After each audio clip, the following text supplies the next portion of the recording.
Good morning, y'all. It's Sunday morning. It's June 16th, 2024, if you can believe it. I'm Rachel, and I'm gardening for butterflies and for myself on the Alabama Gulf Coast in Zone 9A. And it's going to be a gorgeous day, and well, in the morning, and we're going to get rain, thank God. We have not had rain all week, so I'm praising the Lord that it does seem like we're going to get some. And oh, I see there's a butterfly flying in the background there. Yeah, so it is 80 degrees right now. Oh, there it goes. Yeah, and I got a little, oh, it's just right over me. One year I ordered some bumper stickers. It says I break for butterflies. But you know what? They weren't big enough. You couldn't read them. So I didn't put them on my car, but I really do. And so I wanted to explain to people, you know, they can't see why and I do look to make sure that they're not going to slam into the back of me, but I will slow down for butterflies when I'm driving. But oh yeah, so it's 80 degrees. It's going to get up to 85 today, and we're going to get rain, thank God. And this is going to be a really short video because I haven't really done much, although I am going to show you a preview to the Peter Rabbit garden for next week's baby shower. So I'm super excited about that. I'm going to show you that. And we had an adventure. We kayaked a little bit, and the water was so gorgeous. I'm just going to show you a little bit of it because it was so beautiful. Now, don't expect the water always to be that pretty in Orange Beach, because it's not. But it is back and forth. So yeah, I want you to see it. All right, so come with me. I'm a little late getting out here, so there's the sun is already bright, and there's a butterfly. Oh my goodness. And that's a cool thing about being late to come out here, because they like to come when it's warm and the sun's out. But I wanted to show you my nepeta is blooming, and this is that giant nepeta, and it really has grown so fast. And here are its sweet little blooms right here. I hope that I can keep it alive, but it's looking so good. And then this right here is wishbone flower that just grew from seed in the same pot with the coral nymph salvia. So that is fun. Something I didn't do, it just happened. I love those sorts of things in the garden. All the bees are here ready to enjoy all the nectar. I have moved a few things out here. I put some in the front, and I may even take more and put them in the front for the baby shower, because things are starting to get crowded, and I need more color out there, because I think it's gonna be too hot for people to come out here and walk through the garden during the shower. They're gonna just only be able to see it from the windows, because it's so hot in the afternoons. But things are starting to wind down. I just really want them to be able to hold up for just one more week. These hollyhocks need to be in a bigger container than this one that I have right here. It needs more water right now, so I'm going to have to water it in a few minutes. But y'all, see this gomphrena? Is that not fun? Is that not making you just, and it makes the butterflies jump for joy too. Oh, now, see this? It's not hardly any good anymore. Everything's turned brown. But I'm leaving it on because there are random little flowers on it that the bees are still going for, that Anise hyssop. So leaving that there. And one of the containers that I potted up is over here, and I think I'm going to move it to the front also, because I can't even see it from the kitchen window like I thought that I would be able to. So oh, that blue salvia, is that not phenomenal? That is so fun. It just keeps blooming and blooming, and it's so bright, and the bees adore it. I've got a few pots that I've just been too tired to lug over from where they are to fill in this space, and I'm gonna mulch right here too, so that when you look out the kitchen window, it won't look like such a mess. Right here where I have cut back these salvia, they are starting to get leaves on them again, so they bounce back so quickly, y'all. Salvia is a phenomenal plant for us, especially. Oh, here comes a butterfly. I have 5 Watson's pipe vine that I started from seed, and I wanted to plant them in the ground, but I wanted them to be protected, and I wanted them to have something to climb on, and I wanted to not spend a lot of money on that. So I went to the thrift store and I found this wine rack, and I've put it around the pipe vine, and I'm hoping, and it's a very slow grower, but that might just be because it was in the pot. Maybe it'll grow faster. Let me zoom in so you can see how cute it is.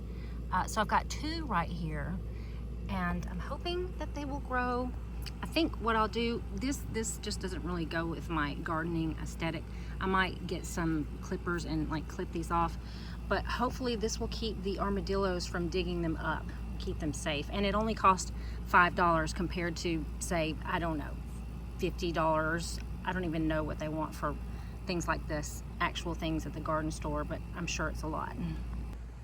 The Bobo hydrangea looking like a gorgeous bride in the morning sun. It looks like it's got more blooms on it. I have had it for, I don't know, 3 or 4 years. It's just never, I'm not very good at growing hydrangeas. They don't particularly like it here. You can see most of them are starting to go over, and I got to deadhead them. But they don't like me. I see them growing for other people really, really well. And I don't really know what it is that you need to do to make them happy. But I suppose ignoring them is not it.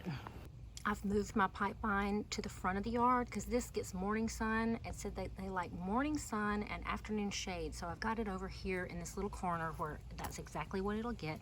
And then my Watson's pipe vine, another one, I put 3 in here. And I also got a little thing. This is like one of those wire rack things that you can use in the kitchen. I put it upside down. I got it for $5 too, and I'm gonna try to train. You can see how this one is already long enough to kind of be right there. So I want to train them to grow all over this, and I'll get in closer so you can see what Watson's pipe vine looks like, kind of. But it's so interesting, such an interesting plant, and I hope it will bring pipe vine swallowtails to my garden, because that's the whole point. But they say that this is just kind of a small vine. It'll only grow about 3 feet long. So I thought with 3 of them in there, hopefully that won't be too crowded. I wanted to show y'all a kind of little preview of the Peter Rabbit garden. It's not finished. I have a few more little things that I'm gonna put out here. But isn't it just looking so sweet? And here is a little robin that I found on Instagram. And my husband happened to find this old shovel at a house that he was cleaning up for a lady earlier this week.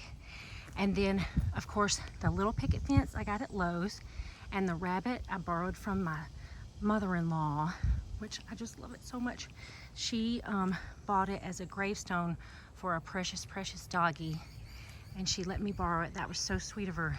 And then I got this chalkboard from Oriental Trading Company, and I kind of smudged it a little bit, and I was going to try to put bunny paw prints right there, and then I messed that up. So, but I wanted it to look like, of course, Peter had been like, no, this is my garden. And this little sweater was knitted by my grandmother for my brother 50 years ago.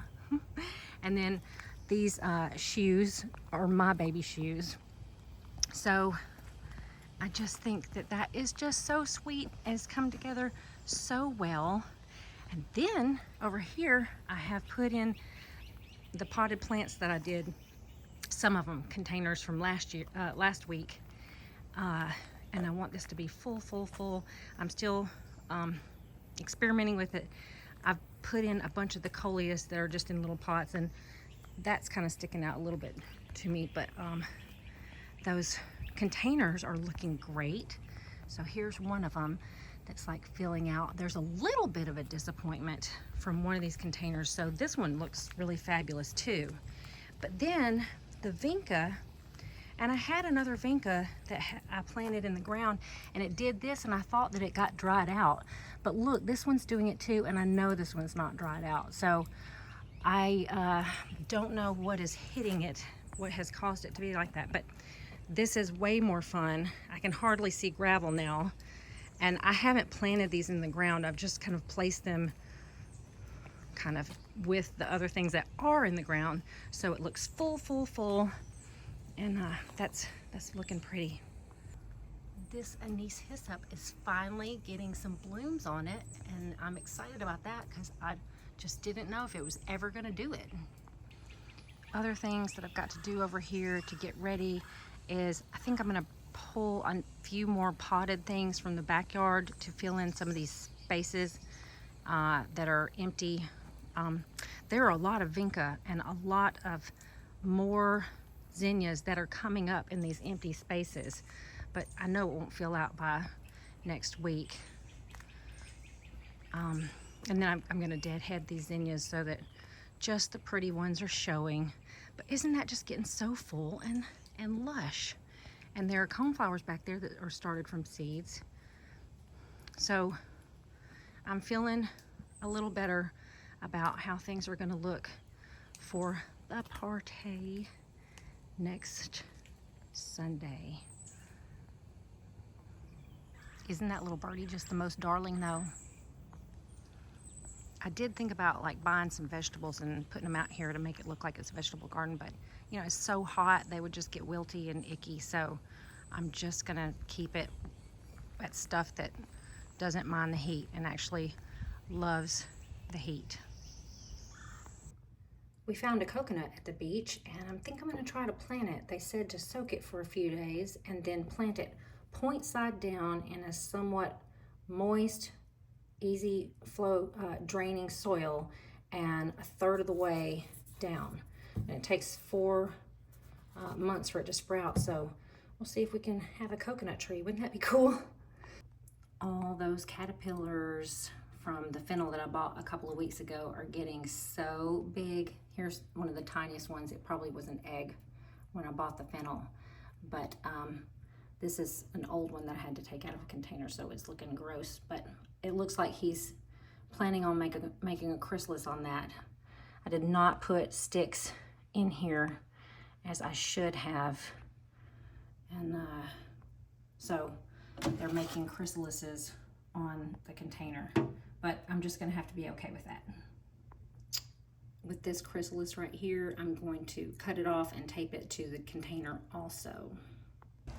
This is how I get most of the milkweed growing in my yard.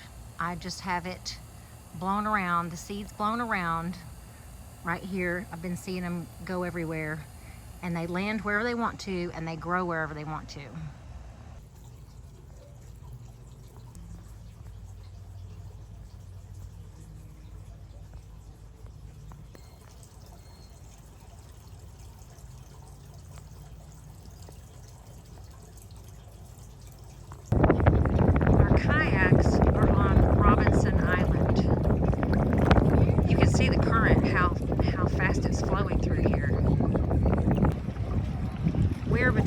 Robinson Island and Bird Island. Bird Island is the first island that you can see from the Perdido Pass Bridge when you're going over it in Orange Beach.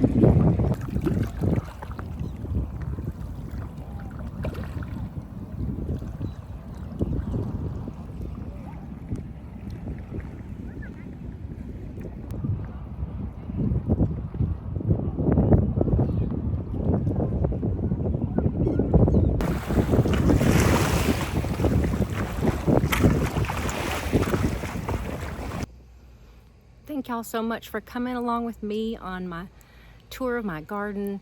I'm really excited about the party next week. It's going to be a ton of fun, and I will video all the little things, the extra things that I do for next week to let you see, because it's going to be neat. But God bless y'all. Y'all have a wonderful week, and I can't wait to hear what's happening in your gardens. It's just such a fun time of year. So y'all, let's play outside. Let's just play and play. God bless you. I'll talk to you soon. Bye.